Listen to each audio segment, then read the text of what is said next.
Don't believe the rumors you hear about me, and no, I will not stand up. And no, this is not an actual book. This is just me fooling around with Photoshop. So, mood building in role-playing games. I call it the beautiful lie, thanks to many inspirations I've had. Anyway, I actually have notes, but I better have them ready because I'll babble, because I'll keep staring at the camera and get nervous. So Well, this is going to be on YouTube. I know! That makes it worse! We're gonna send this sa provinces and everybody wants to watch it. I'll never hear The that. Cordilleras and stuff. So, What? the mountains. when it comes to mood building in role-playing games, I have to admit I'm happy to be able to share this simply because I always thought it was how games normally are played. And it surprises me how there's a lot of reaction from people about how my games are different. So I guess by sharing it, more people can do the shit I do. As a basic backgrounder of why I approach games this way, I took film, I took theater, I wrote for children's television, I was really into movie making, and I could not afford to go to film school other than a workshop. So I poured out everything I wanted to do in films in my games. And from there, it ranged from approaching the viewpoint as a camera to using music, using props, and shit like that. So mood building, therefore, for me falls under a number of objects. But if you ever want to do mood building, there are three basic facts you have to keep in mind. And the first is that the players must want it. Some people love games because it's an escape. They're not there for the drama, they're not there for the hard decisions. They just want to go there and kill crap because they had a bad day. And that's not a bad way to play. There's a lot of people who play that way. It's a valid, fun way to do it. I will admit it's not my way to do it. So when I run games, I don't run games that way. And I hope you don't hate me for saying that. It's fine. But the players must want games that have mood. Because such games will demand a large degree of trust. To build mood, you have to test boundaries. You have to do things that might make people feel uneasy, and that's part of the process. Will it still work? Sorry. It doesn't work, Mark, help. You're buying stuff. Something, I clicked on something. You switch it to another app. And this is on YouTube, see? Technical support. So, see my hands? Arrows. My hands are actually trembling. It's still not working. Click on the slide. Yeah. Take two. There.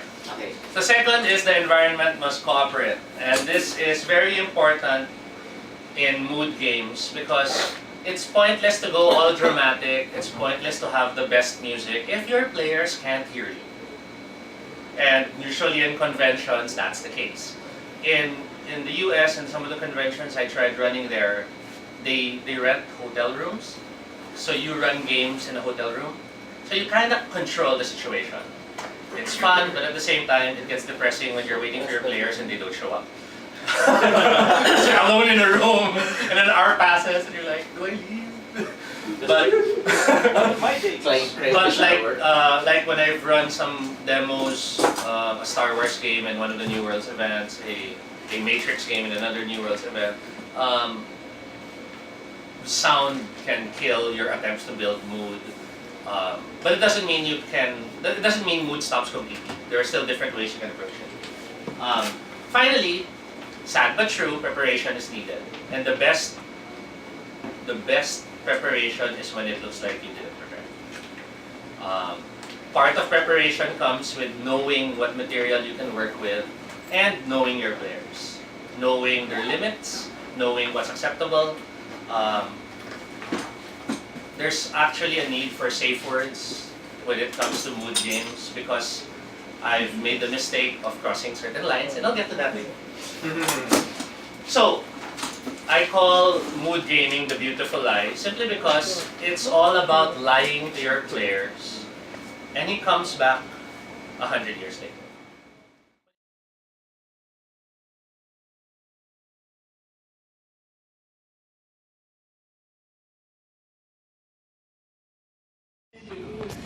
So we start.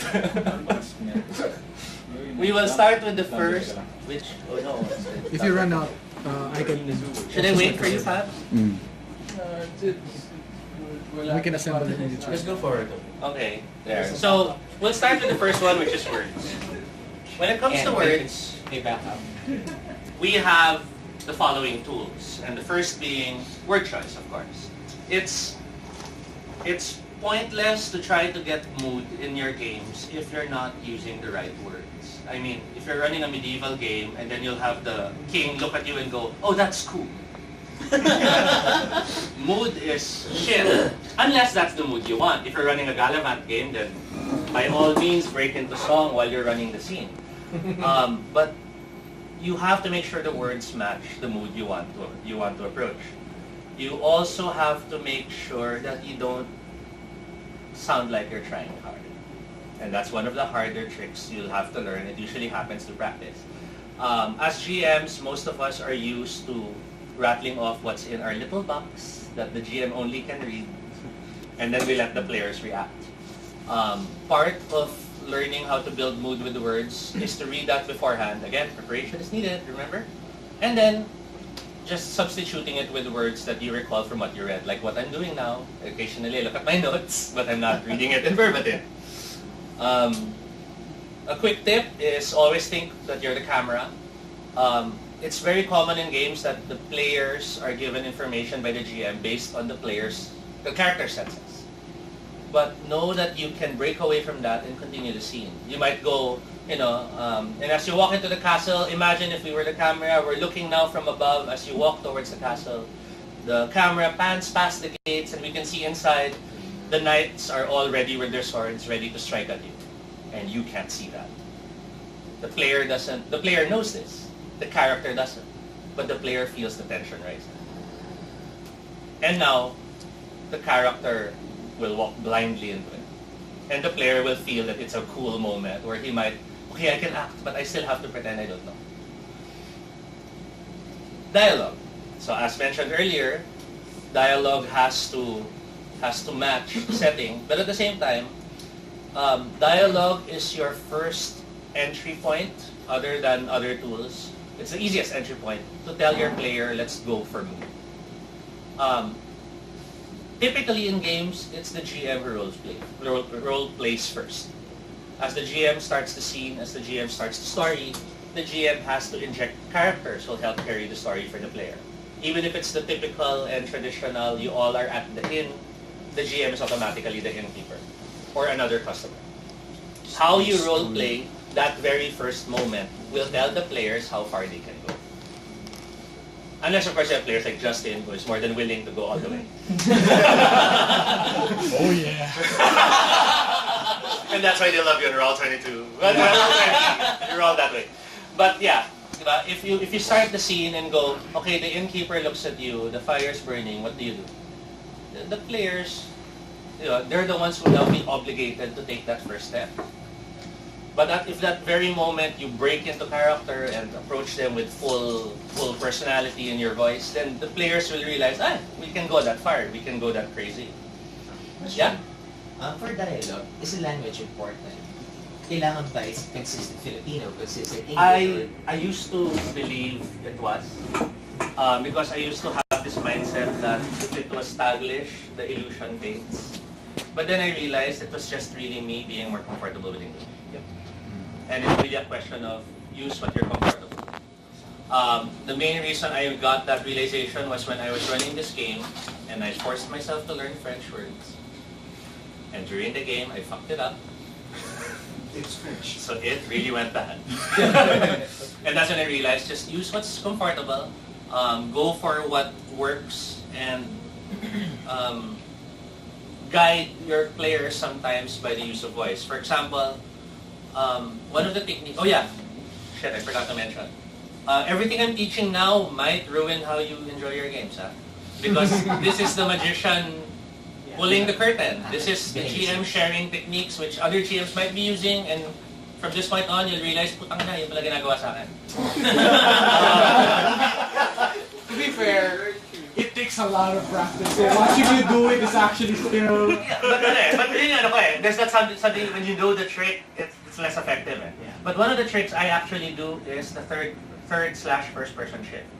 If an NPC is totally useless, I say things in third person. You talk to the bartender. Bartender, which way leads to the hidden passageway? The bartender tells you he doesn't know. That's me saying he doesn't know. But if you go, bartender, which way leads to the secret passage? And I go, well, the dwarves said they might know something. This is me inviting you to negotiate. This is me telling you, I know something. Come on, get it out of me. Diba? So first person, third person shift is important. So normally with my groups, I switch randomly na just to throw them off guard. And sometimes they throw it back at me. So this will sound very normal, but surprisingly it's not. Limit out of character chatter. Limit out of character things. For most, this means no cell phones on the table, or don't talk about the latest episode of Fringe while you're running the game. But this actually goes even further to the point of don't be the one who starts it. And the most basic way GMs end up doing that is when they reference things during the scene. Diba? You walk into the castle and you see the throne. The throne, parang yung sa Game of Thrones. And people are now thinking of Game of Thrones. They're not thinking of your game anymore. Next thing you know, while you're running the scene, one of them will go, parang galing ng sex scene dun kaya. Wala na, the mood is broken. Another way I limit out of character things is when I remind players that any interaction with other players has to be in character. That way, we reduce players kibitzing each other. You'll have the rogue who will be like, okay, I'll hide in the shadows and strike. And then the other player goes, alam mo, mas maganda if you climb up kasi when you strike from above, by 2 extra bonus ka because you're attacking from above. And they're now talking out of character about the best strategy. But if it was more the rogues hiding in the and the character goes, okay, I slip up beside him and I whisper, why don't you attack from above? Then it's a scene that's ongoing. Diba? So you might want to tell your players, keep it in character. And that way, you can also tell players who are using too much player knowledge and not character knowledge, attack from above. And the guy, when you look at his stats, is intelligence 4. Then tell him to make a check. And if it fails, he told you to attack from above, but he told you to attack from the wrong area or something like that. You have to still reflect the stats. Telling you to attack from Lastly is delivery. When an NPC has to react in a way, then make it show, react, scream. I will not do that right now because I'm tense because there's a camera again. But know the power of 3 words, and this is actually used in public speaking in the life. Diba? You have the we shall prevail or you shall die. And that simple 3-word rule can make everything sound awesome. Diba?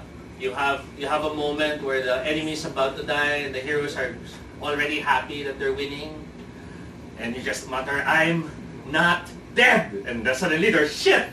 Something's gonna happen, and then you let him die. You can do a lot of crap with the 3-word rule.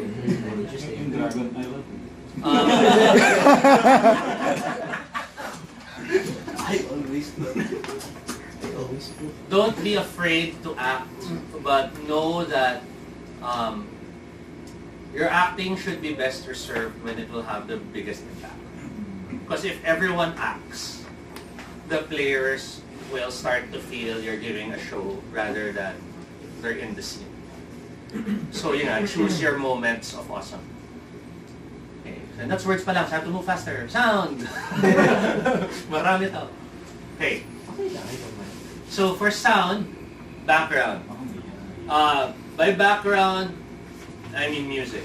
And by music, later, I actually gave Mark a link to this version with the notes so you guys can all look at it. I gave some links of online resources you can use.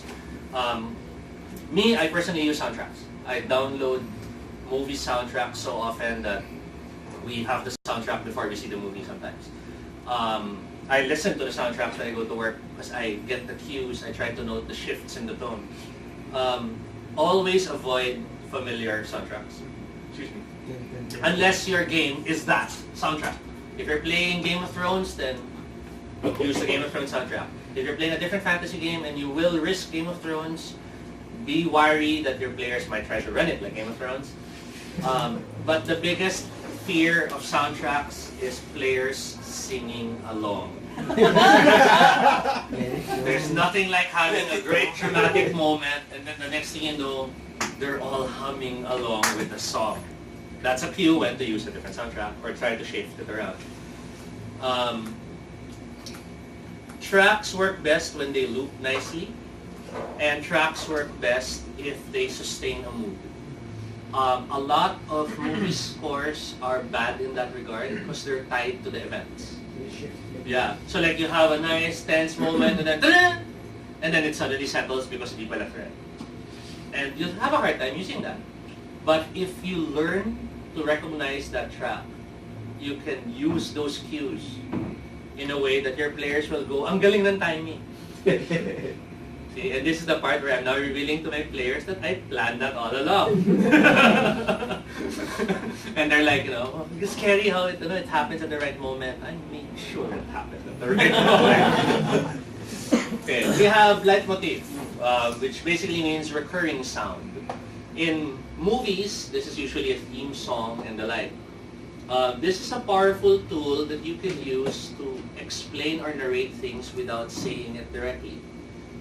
In one game, I had a serial killer who would always have a cut scene. But the players would have their scenes. Then I'd cut to what's happening with serial killer. None of the player characters are there, but I want them to know he exists. And in all his scenes, I would play carpenters.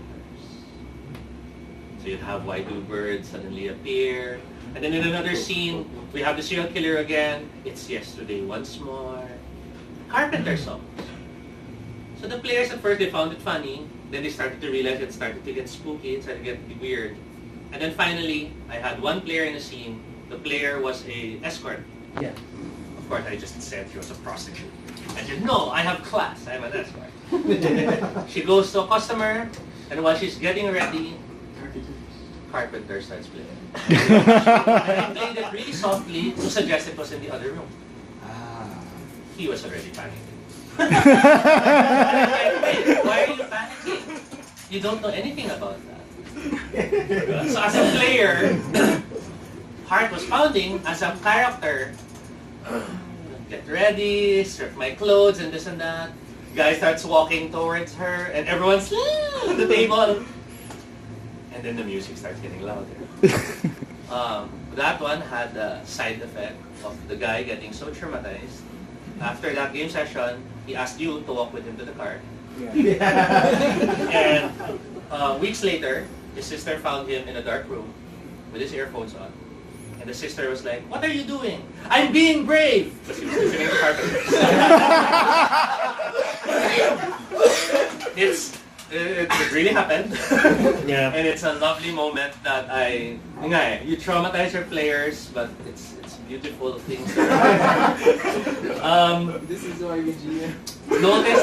Notice it's not limited to music. It can be words. Dollhouse is a fantastic example of that. Did I fall asleep? You always repeat a certain line. I had this other scene where a character just always said yes and sure. But prior to that was, talking, sharing information, blah, blah, blah. The character leaves the scene, they have their own scene. Later they see the character, so we have to do this. Oh, sorry, it was okay and sure. Yeah. Okay, sure. And like, so should we steal into the castle before? Okay, sure. And I just kept using those two words over and over again until they started to wonder, is this really that person? So repetition can be very powerful. Repetition can be very interesting. Doctor Who is a fantastic show that utilizes that, and it's a good thing to check out. Volume. Never play music to the point that players can't hear you, unless that's intentional. Volume is your way of giving, again, more information without really saying what it is. Although this is, it's actually the next topic where I get more into that. But part of volume is learning the two theater tricks of projection and theater whisper. Projection is when you're, like now, talking loud enough that everyone can hear you, but not too loud that people think you're screaming at them. Theater whisper is when you're whispering, but they can still hear you. So players know you're whispering in character. And once players are used to that, it's no longer a, so I whisper to him that I'll learn theater whisper. And again, by doing it, they'll be encouraged to do that. If someone says something to you, whatever you gotta do, you don't go, ano. They'll start, and it starts working nicely. If you use sound, one of the things I do is have the speakers under the table. If not under the table, in the distance, pointing at the walls. That way the sound bounces, or it feels more surround rather than local. And finally, we have hits and in-scene. Hits are sudden moments of sound, sudden bursts of sound. A gunshot would be a hit, for example. In-scene is when the music is part of the actual occurring moment. So I use this such as, like in a scene, I might knock under the table while the scene is going on to represent someone's knocking at the door. So rather than say someone knocks, I'm running the scene and I'm gonna, you hear that going on while I'm saying the scene, blah, blah, blah. And the player's like, okay, wait, who is it? And we continue the scene. Another use of in-scene is adjusting volume while the scene is ongoing. This could range from, let's say you play club music, because your scene is in a club, and as your characters exit the club, you start to faintly reduce the sound. So they feel like they're moving away without you having to explain it. You just watch it. No, I got it on video. Don't get caught though in wanting to have sound effects for everything. I did that mistake before and that was horrible because the game started to get parang naglalag.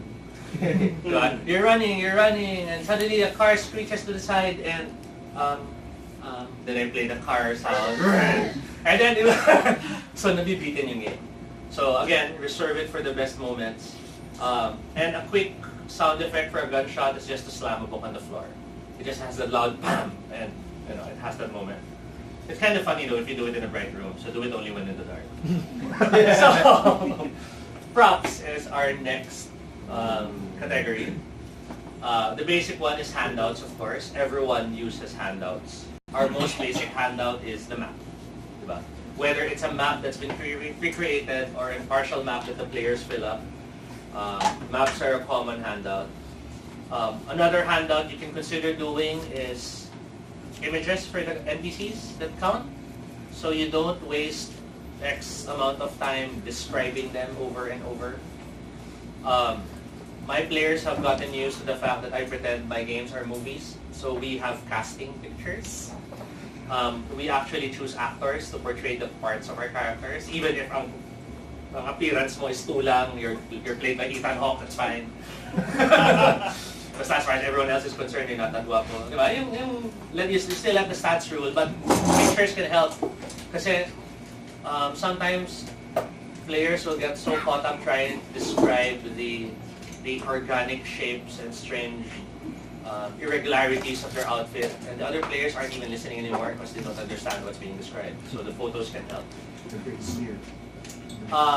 You can always use candles to make wax seals for your handouts to be more interesting, or coffee to age your paper to look like older documents. Some will recommend burning edges, but that's always dangerous, so be careful na lang if you do that. Think of props that can be used or explored by your players.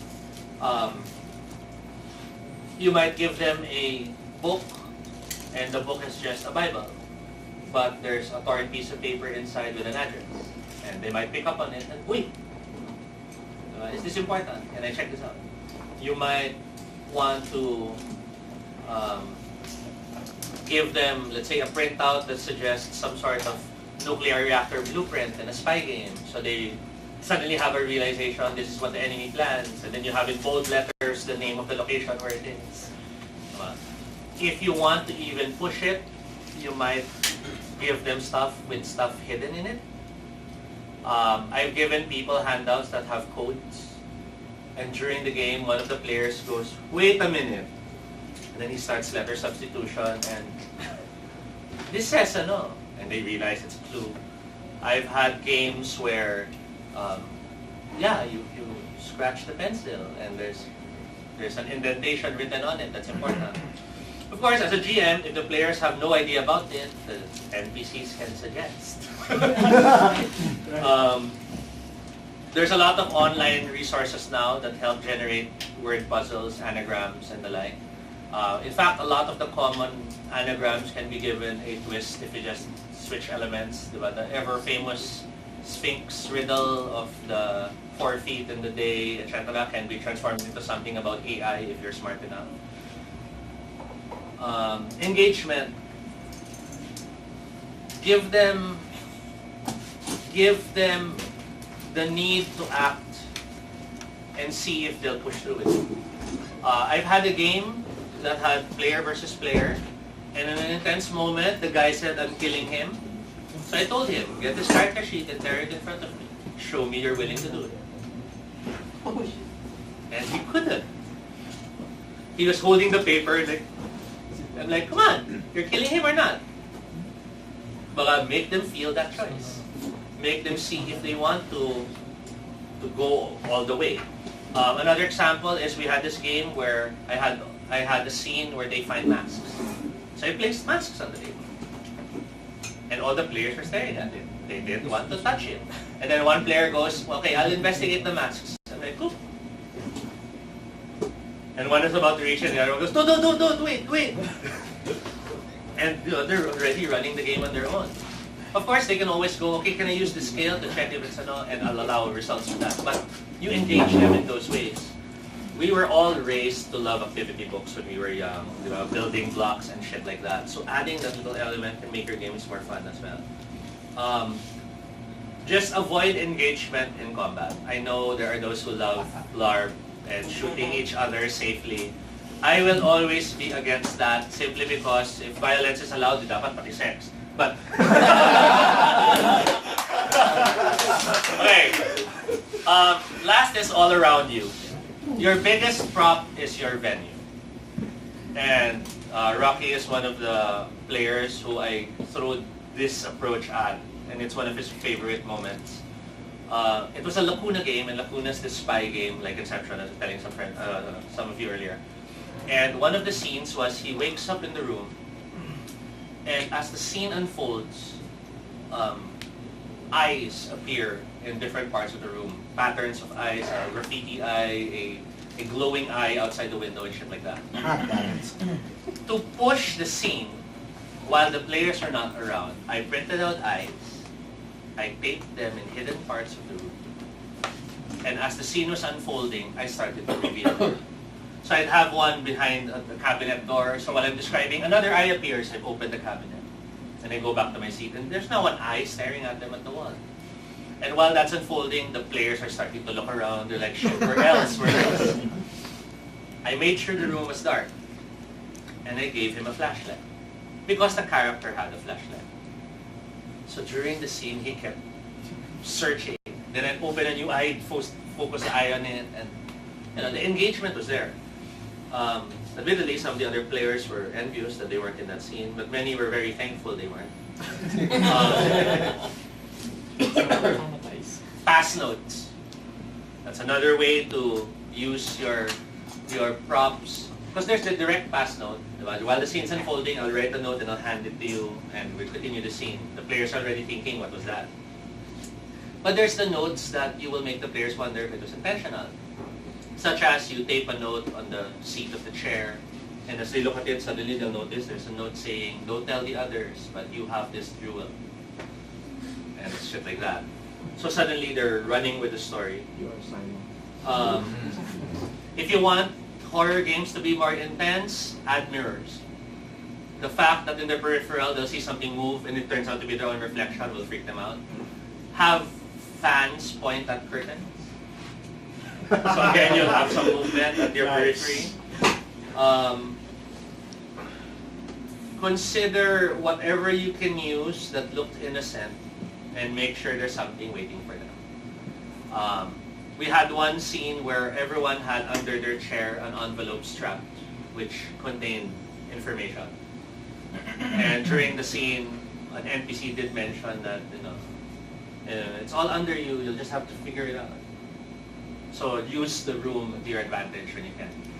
The rest of the room related stuff in space, we'll get to that. So silence. Silence is of course the opposite of using sound. And when it comes to silence, eye contact is one of your first and biggest tools. And this is why I have trouble running games online. I can't make eye contact with my players. I'm staring at the camera. And even worse, I'm staring at the camera and they might be playing like that because they're doing something. Okay, So I have trouble with online games. But eye contact can be used to arouse curiosity, to initiate fear, to build tension. It will sound weird, but one of the biggest ways to research an eye contact is to watch telenovelas, to watch shows like Jane the Virgin, Ally McBeal, the dramedies and the like, because it's all about nonverbal communication. It's all about a person going, okay, I'll help you, and then looks at the other person and has that eye moment, which says so much more. It's all about you asking, so can I keep it? And the character just stares at you. And you already know what's being said without being said. So held gazes, long gazes can say a lot of things. Included is the question of when you turn to look at the player. You might start a scene, and while the scene's going, you're looking at something else, blah, blah, then it says that keyword, you turn and look. And it has that, okay, I got the attention. Or worse, I said something wrong. Practice in front of a mirror. Actors do it. There's no shame in doing so. The oh moment is when you make use of what the characters cannot see. In the older games I used to run, I had a die that I would always roll without explaining to the players why. And then I would nod knowingly or shake my head worriedly and then continue the scene. In other games, I would look at notes and then, okay, and continue the moment. So you have those little moments that can create tension or can create curiosity. The biggest clue is to never explain it to your players, and I'm breaking that down. But yeah, the moment is fantastic, especially if you have scenes where players don't want to be noticed or don't want to be caught. Diba? I'm sneaking into this building, okay. You roll dice randomly, it doesn't really make any sense, but you stare at it, you look at the You're moving quietly, right? Okay, so you're moving quietly, and the player's like, shit, there's something going on. And that's part of, if anyone is stealthily moving into anything, there is that fear, there is that doubt. You want them to feel that engagement. And I lost my page on the video. Yeah. Contrast is, of course, when you use silence in a scene where they were expecting noise. Those who watched Saving Private Ryan or Battlestar Galactica will recall scenes like that. In Saving Private Ryan, it was the opening sequence. You had the war, you had the charging forward, and then it's silent when they're underwater, and then the noise is back as they keep moving. It's a bit harder to do that in role-playing games, unless you're using music that's supposed to be in the scene. But some of the examples I've had, we had a medieval game, I was playing classical music, the scene was going on, and then one of the players mentioned something, and I cut the music. And I even dropped some silverware. And it was like, the party stopped. The player realized, shit, did I say something? And I simply add, everyone's looking at you now. And then I had the person in charge, we understand you're not certain of what's going on, but that's okay. Music. And then I play the music again. So use contrast to create those moments. Another simpler way to use contrast, take your time in deciding on the results of a roll. Diba? Player attacks. You're also 20. You're also 22. I hit it right. I killed it. You stare at the sheet. Then you look at the player. Yes. And there's that, yeah! Diba? So it's like suddenly the slow-mo moment in the movie, which you can also describe. Then there's whispers. At the most basic, it's through contrast as well. At the more uneasy, which I tend to use in Wraith, it's me standing up, walking behind the player, and continuing the scene by whispering behind them. It's also doing those moments when NPCs actually do it. So you might have someone threatening you, the player walks up to you, leans close, and just your nose almost touching the ear. Are you sure I don't know where your mother is? And there's the feeling of proximity will have that effect. The voice whispering will have that effect. Also consider, give this away na nga. I once recorded myself whispering and played it just enough that players can hear it, but pretended I wasn't playing anything.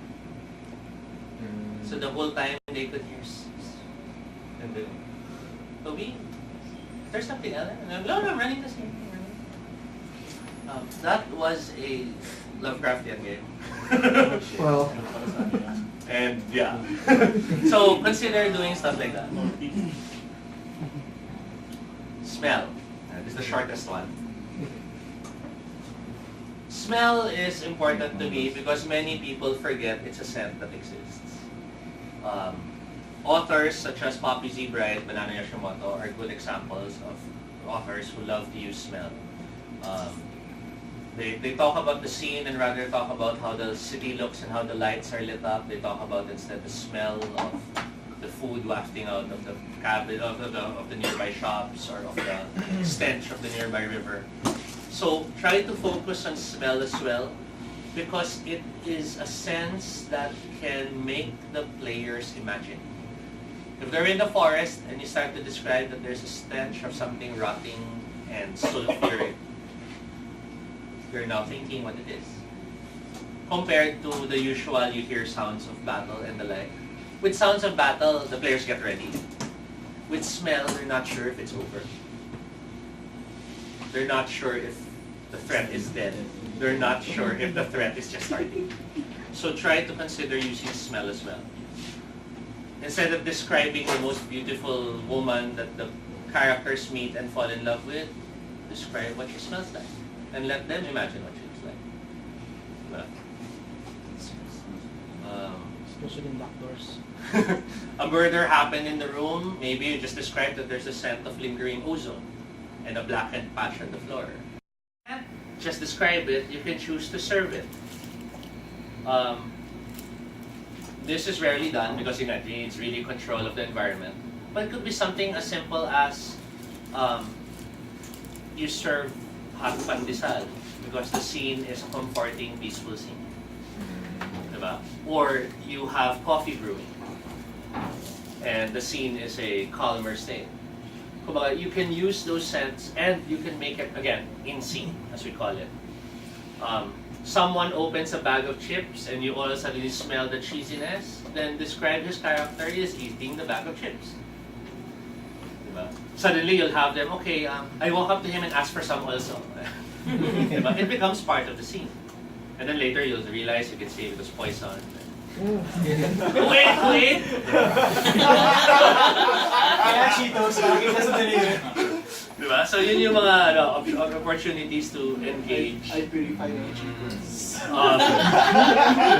Hindi pa ako kumakain ng Cheetos, wala. Bad smells are best avoided because they don't go away. I learned that the hard way. You smell rotting garbage. Smoke or burning stuff is absolutely to be avoided because it will make other people panic. I mean, those who not in the game. Okay.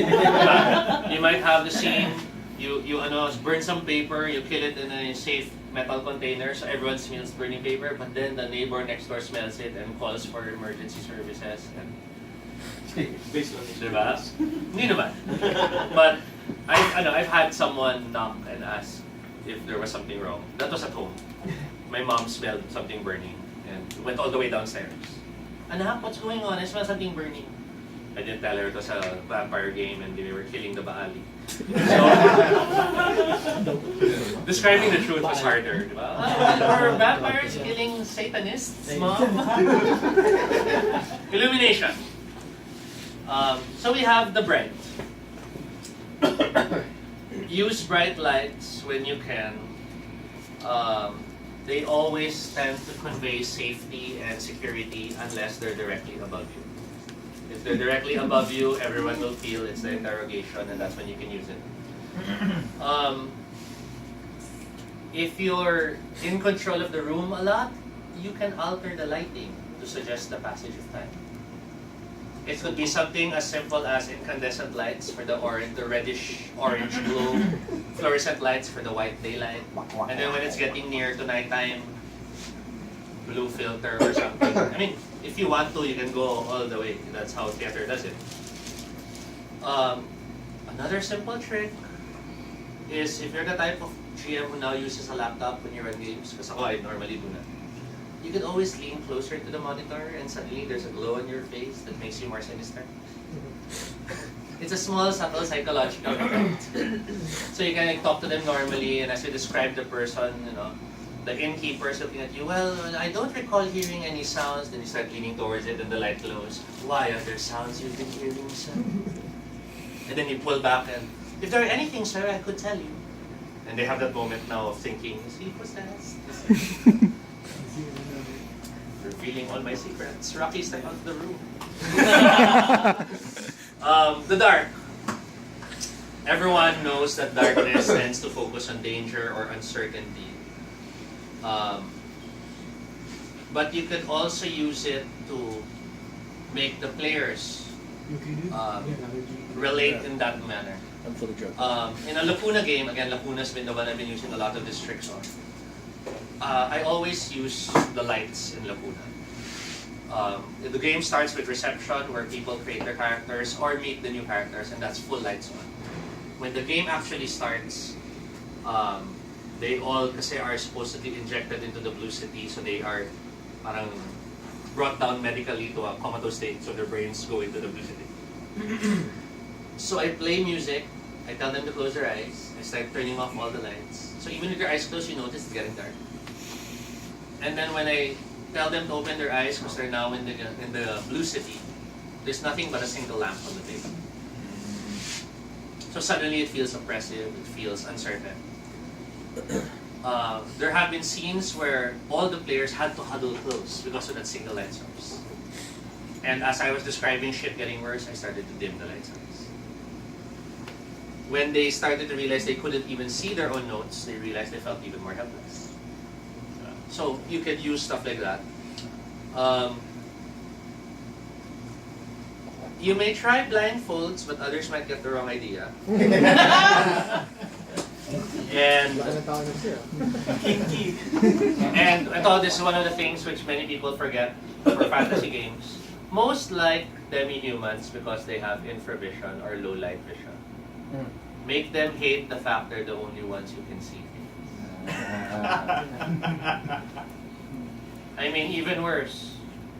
Diba? They have infravision and then they realize what they see is something that has an effect when you see the opponent. So suddenly the other player, you pass him a note and it says you're petrified. He looks at the GM, diba? And you continue the scene and the other players are like, okay, we're moving forward. And then finally you turn to him, what else do you see? Diba? So don't forget to use that to your advantage. So as mentioned earlier, flashlights. You can give it to your players to hold and it becomes a nice moment. The other thing about kasi flashlights, and I don't just mean flashlights, it could be torches, it could be lanterns, it could be a light power, it could be a spell, is you give them something to hold that represents that light source. Flashlight is the easiest, of course. So at any time they have anything they do, you ask them, oh, what's happening to them? If the guy suddenly says, diba, I pull out my bow and I fire, what about that? Did you drop it? Because many people forget when they have the light source that it's occupying a hand. So you want to make sure that they realize that and make the hard choice of whether or not they'll let it go.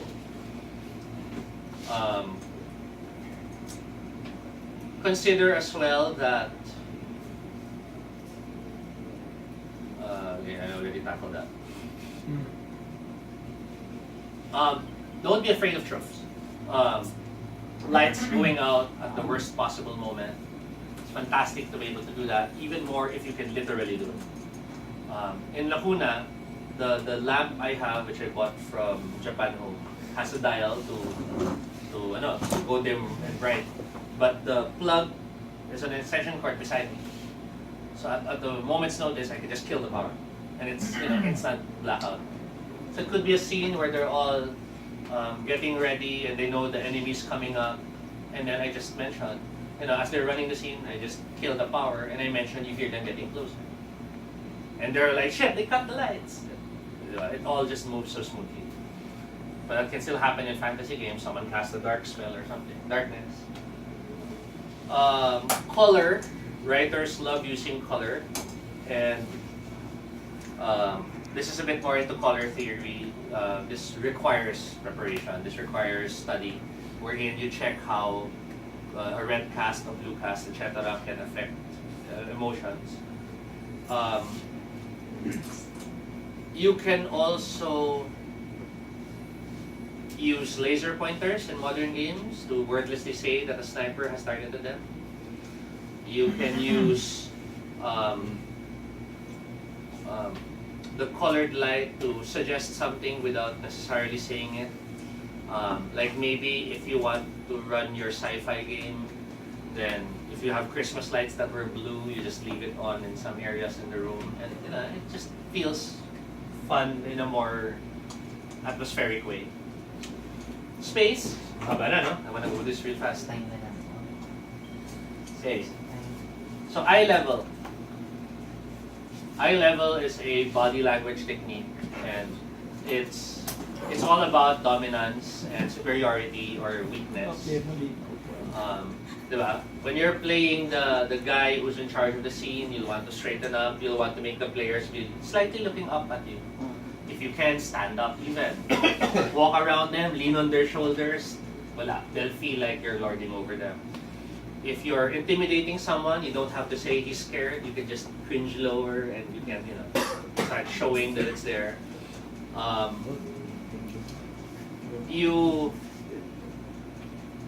You can use the shifting of eye level to even represent who they're talking to without saying blah says that.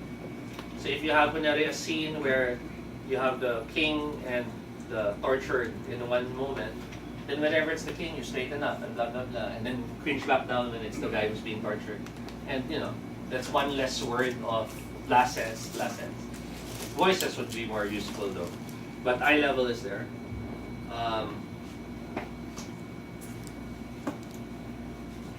already said that. But a lot of them crossover. So as mentioned, going behind the player works.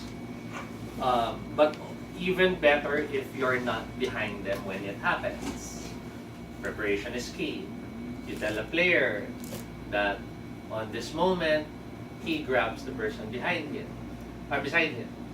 So I might be running a scene with you, and what you don't know is I told him that when I say a hand grabs you, his hand grabs your shoulder that moment. So you'll have that shit. And the scene continues. Never rush a surprise. It's a movie trope, but you know how the threat is approaching the character and the character just keeps doing what they're doing and the threat continues to move closer. That's a scene you can always do through description. And it's again using the fact that we all feel vulnerable from behind to your advantage.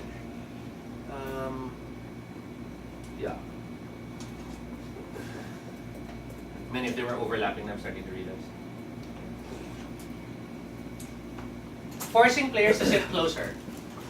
will get them annoyed with each other, will make them feel claustrophobic, and will help generate the tension sometimes of the scene, what the scene wants to build.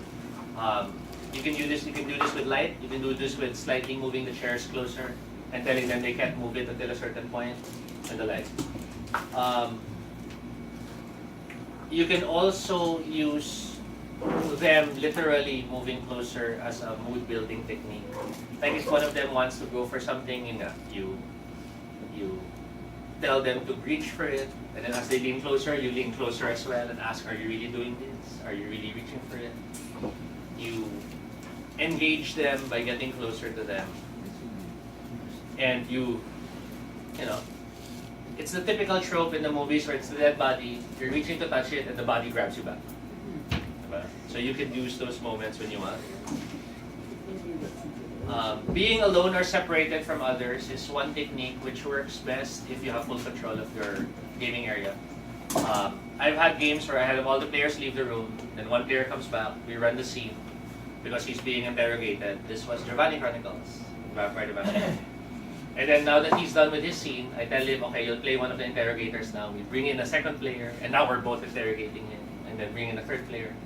So the players outside can hear what's going on, like if it was happening in a interrogation, and then it's their turn, and they start to realize shit's happening.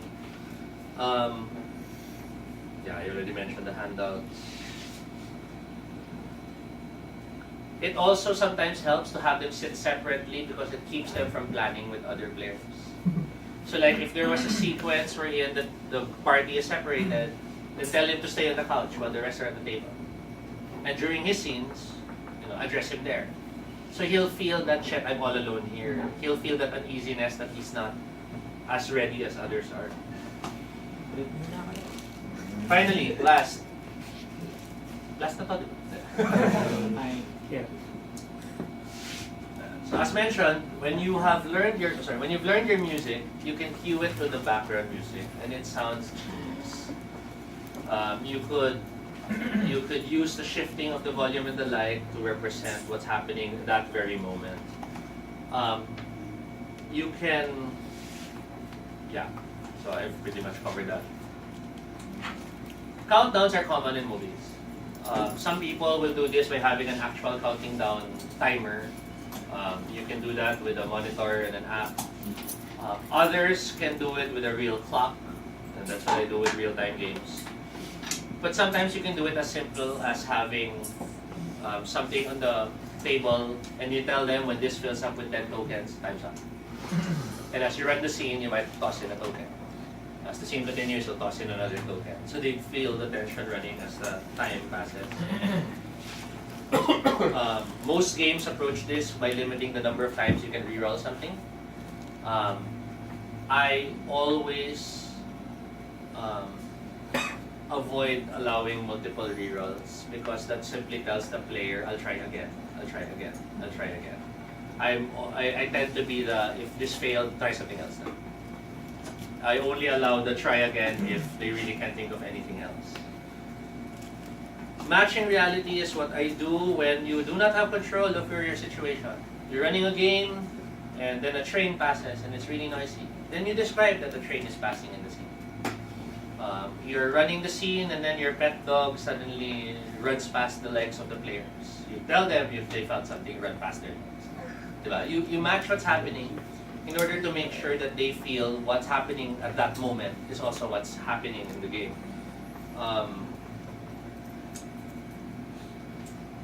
There's always bullet time, which we love using in our combat scenes that have initiative and have multiple actions. Diba? In your turn, you'll what? You'll run forward, leap into the air, slash 3 times, then somersault over the enemy, and as you land, you sweep his feet off the ground. Diba? But there's also real time wherein, what do you do? What do you do? 3, 2, 1, you're too confused, you're not sure what to do. You go, it's your turn, what do you do? You can focus on that. Parang if they don't come up with what they'll do that moment, they're overwhelmed by the scene. You will want to, however, not do that too often because players who are not that comfy yet might not feel welcome. Kaya natin, the mood gaming is, what's the word?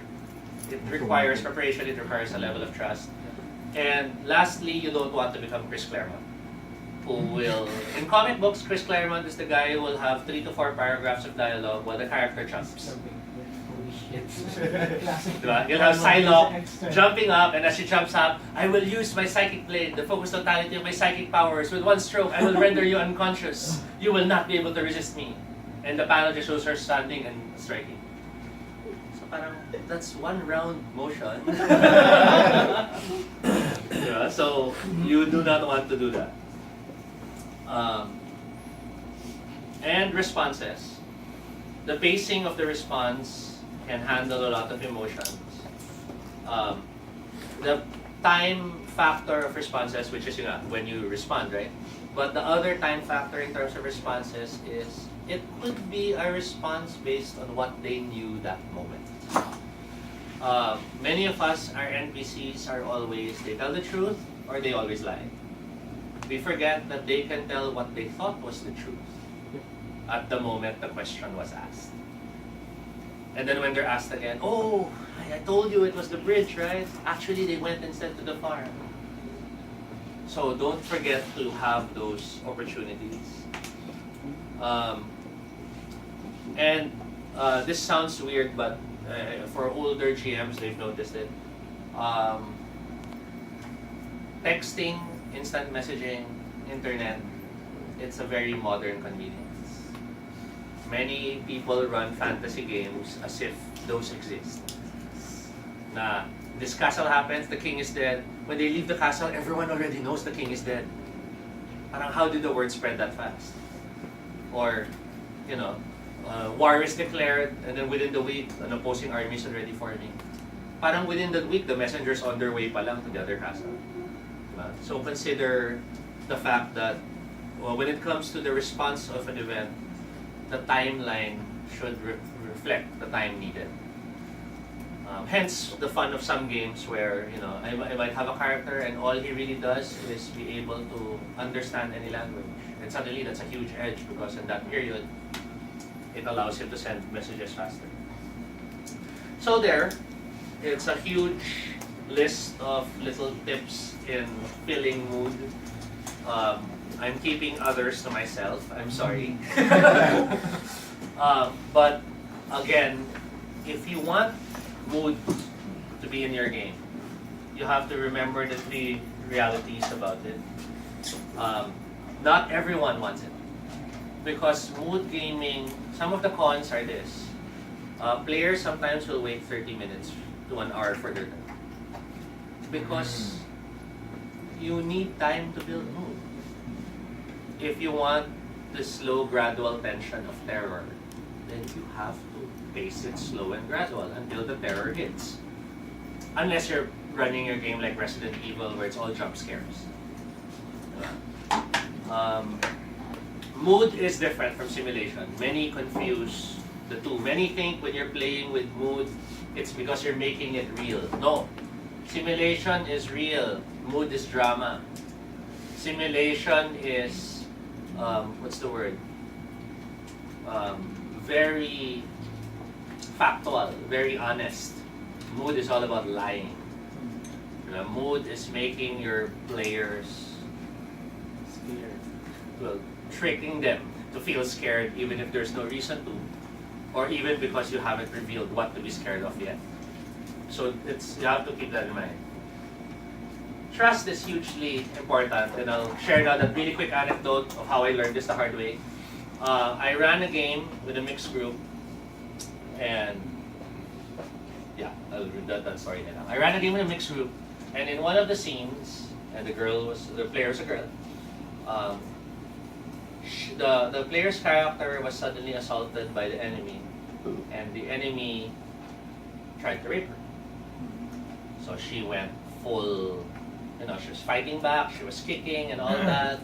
And of course, this is me running the game with mood, so I'm leaning close to her face, I'm telling her this and that. And she was so into it. Her tears were welling in her eyes. She she mimics the fight. She hand on my throat, but she's not holding me. She's, I'm grabbing her throat and I'm telling you, you try to do this. Blah, blah, blah, blah. We're yelling at each other. We're screaming. And in the scene, it ends with her killing the guy. She kills the guy. And all the other players were just, they were We're not messing with absolutely quiet, yeah. And the girl's all tears and like, never again. And I'm like this. Okay, we can have a break, And she goes, yeah, break. So we have a break.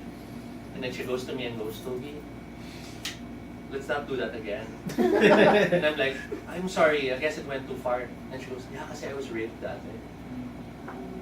And I'm like, oh shit. So, anyone I game with now, I always ask, okay, what are the taboo topics? I won't ask for the details, just tell me what I should not touch. And I will not touch that. Because when I go for mood games, they really push the envelope. We have had a game where the players realized they were captured by Lovecraftian monsters. And one of the players was to be the virginal bride to give birth to Cthulhu. So to stop her from becoming the virginal bride, the other character raped her. They didn't want to kill each other. They couldn't kill the monster. So the only solution he could think of was that she didn't want it. But both players were, putang na, we're doing this. Let's do this. Diba? It's easier than to... So it was heavy. And my mood games can cover that type of ground. There was this other game where it was Wraith, the Oblivion, and I had a bunch of a group, my closest friends. Tara, let's play. Oh, tara, it's fun. Let's play ourselves. Biggest mistake of my life. I was a GM. There were 5 players. Within the first 2 hours, 2 players dropped out. By the parang third hour, 3 players, all 4 were out. 1 was left playing. And the reason was I was tapping into memories of events they went through that I didn't know they gone through. Stuff like the guy was dead and Wraith to Oblivion, you guys are familiar, no? You play a ghost. You play someone who didn't move on. Basically, that's the basic premise of the RPG. So the guy dies, and he's a ghost, he's staring at his brother, and his brother is in the room crying about how he wasn't there to save Kuya. And I start saying that his name was parang, I forgot the name. I made up his nickname. Yun pala yung nickname na ginagamit na hindi ko alam. The other player naman, I had the Lola go all because the Lola pala has this promise that she did fulfill. Nangyari pala talaga. So it was hitting traumas that I didn't realize. So, there's that level of trust needed, but at the same time, you have to be responsible for that trust. You have to clear out what shouldn't be tackled. You have to have, as I mentioned, you have to have your safe word. Knowing when to stop, is twofold there. One is time out. Diba? Shit, ang galing na scene, break muna tayo. Let's let it subside. The other one is over na now. We need a safe word. So it's not for everyone. I will admit that. It's not for public consumption. I made that mistake dati. I ran alarm in Green Bell? Glorieta, I forget. Basta ito sa vampire alarm. I was in a dress pa nun. I was a toreador, supposedly celebrating the death of my sire, and I wore her dress to commemorate it. All the other players were invited. And then supposedly I get possessed. And I tried to kill them off because they were the ones who killed me. And as we were running the game, we had a small barrier, so there were people watching, parang sine daw, ganyan. And next thing you know, while we're running the game, you could hear the parents were talking to their kids, ayan parang pinoses na siya, na ganyan. Ganyan kasi hindi sila nagsisimba. So, of course, me being me, sinama ko sila sa scene. I'm like looking at them, di ba? And I was like pretending I could see ghosts, but I'm pointing at them. Mga cruel judges. Idiots. Pharisees. But, you have to choose where you do it. You have to choose how far you'll go for it. You'll have to know when to stop. And that is why I know this is where I'll stop. So, so mood building. If you're willing to go for it, go for it. Just be sure that you keep in mind those things. Yeah. And that's my blog. So I have a few other articles there if you want. Feel free to read. And yes, we do accept Schedule requests. schedule requests for those who want to try. Admittedly, since we have our own unit, and I think our neighbors have accepted the fact that we'll always be weird on weekends. Saan ang location?